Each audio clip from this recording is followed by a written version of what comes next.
Hey Capricorn, welcome to your February 2020 reading from our Cosmic Heart to yours. Thanks for tuning in. We appreciate you checking us out. If you're new here, welcome. It's me and my twin flame mister. We are Mirrored Heart Mystics. If you like our vibe and we say something that resonates with you or expands your awareness and consciousness, please subscribe to the channel. And if you are already a subscriber, welcome back. Yeah, we appreciate you joining us. And before we get started, I don't know if you can hear it or not, but my missus has got a little case of the sniffles. I like to call it the third eye drip. Third eye drip going on, so I'm so sorry if my voice is driving you crazy today, but I promise to still deliver an awesome message for you. All right, my Capricorn friends, so in February, our moons to watch for. The full moon is on February 9th, and the new moon is on February 23rd, and on February 11th is Mercury retrograde.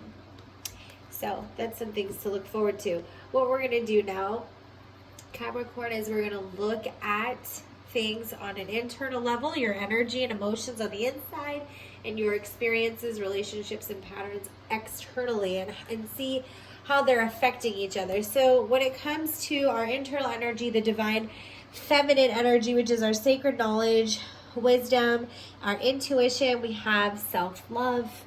Make sure that you are taking care of yourself, that you are feeding yourself, healthy foods and interactions with people, that you are nurturing yourself, drink plenty of water, get some sleep. I see this beautiful little deer in the background, and it reminds me to give yourself some grace. I like that. Deer are very graceful animals. Thank you, babe. They're very graceful animals. So forgive yourself for what you didn't know before you knew it. Realize that the divine and God, you have an unlimited amount of grace in their eyes. So don't be so hard on yourself. And that feminine energy, just really allow for it to just kind of, I just see it like dripping on you, anointing you, kind of like a warm oil. I don't know. I just saw that. Let it anoint you and comfort you. All right, let's check out that masculine divine energy. Masculine energy. The action. Give back. Good action. So, I feel like when you are giving yourself this self-love and getting yourself to a place that you are rested and feeling just good vibes positively, then I feel like it's easier for you to give that in return to those around you in the relationships that you're in, whether it's love or just attention and compassion. If in order for you, right, similar to grace, exactly. So I feel like it is just about having basically the way that you want others to treat you, treat them. But in order for you to be able to do that, you need to treat yourself first.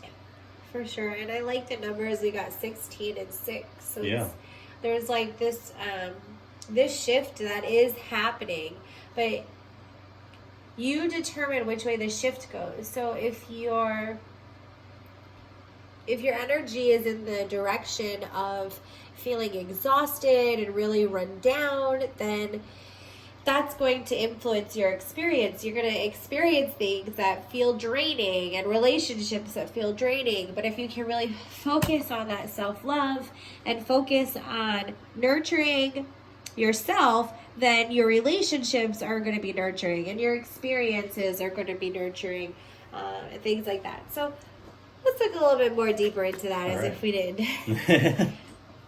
We've got this 7 of Swords. Nurture, not drown. Like, don't overdo it for you and don't overdo it for others. This is a time for you to learn. So learn a little bit more about things. So I feel like maybe you have been overdoing it, and so you're realizing where to maybe set some new agreements or prioritize differently. We have the 9 of Cups, so it's like find comfort in your relationships. You don't have to do it all alone. You can ask for help. And then the Queen of Cups, be confident. Be confident that the people in your life are, here to help you.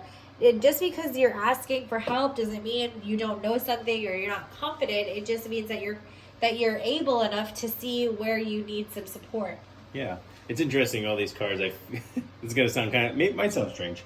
But I feel like any relationship that you are either in right now or starting out in, I feel like treat it like a garden.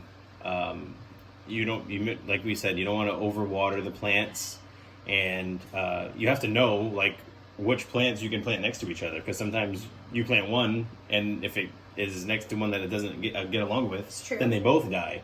And then, give it love. A garden is all about cultivating a space. It's not about, and even it's creating an environment for everything to grow. Right, and even the confidence part is knowing that you've already done the work and taken the steps needed up to this point, that this garden is going to grow and bloom to its fullest potential. For sure. Yeah. You got to take care of it. You got to take care of it. But yourself first. Well, yeah, you are the garden. Put your own oxygen mask on first. Yeah. Like, if you don't tend to the garden, things overgrow, things take over. Yeah. So you do have to tend to it, but don't over tend to it. Right. It's just finding that balance. I think that's really what the Three of Wands is there for, is to talk about the balance. Setting aside time to be able to do it. So you have to set aside time for yourself in order for you to be able to have the energy and emotions to deal with these relationships that you're in. I agree. It's a great point. So that's internal and energy. How does that show up in our external world? Hey, we've got Oceana, and this is,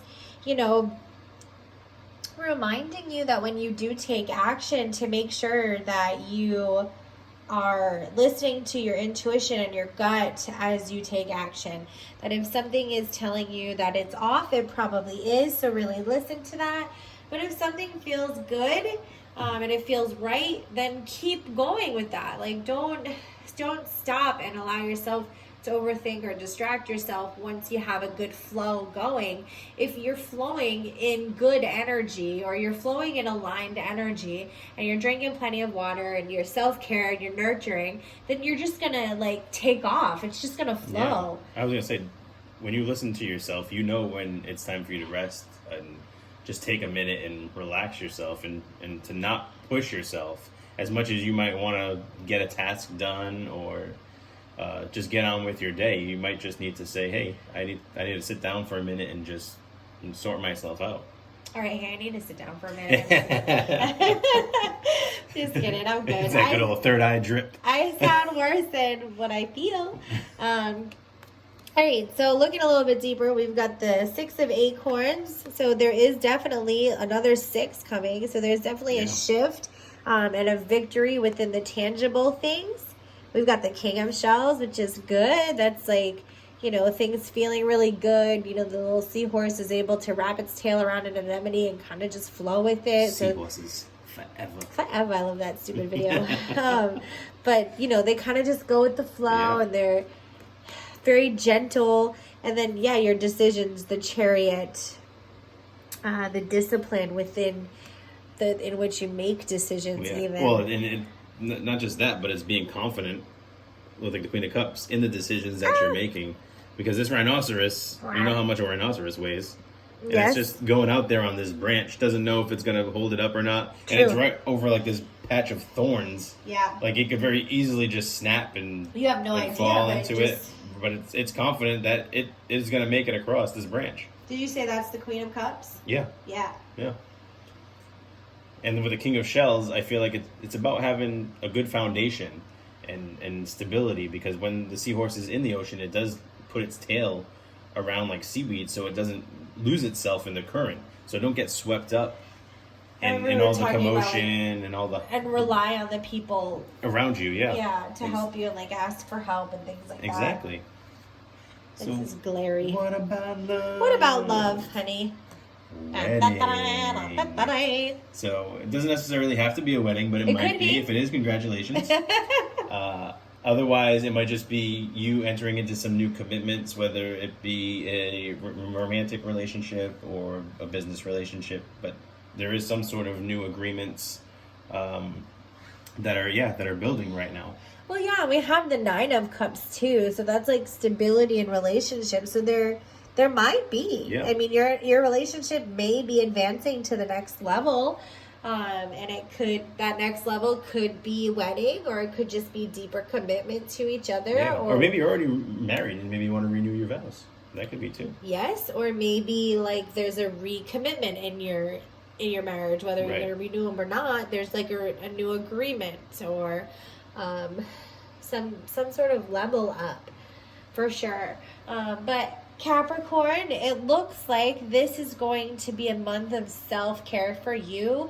And as you care for yourself here, then your decision making is going to be a lot more fluid, and it's going to flow a lot better. You'll feel more confident about the decisions that you're making. For sure. So if you vibe with this, if it feels good, you got something out of it, like, comment, share, subscribe, give it some social media love.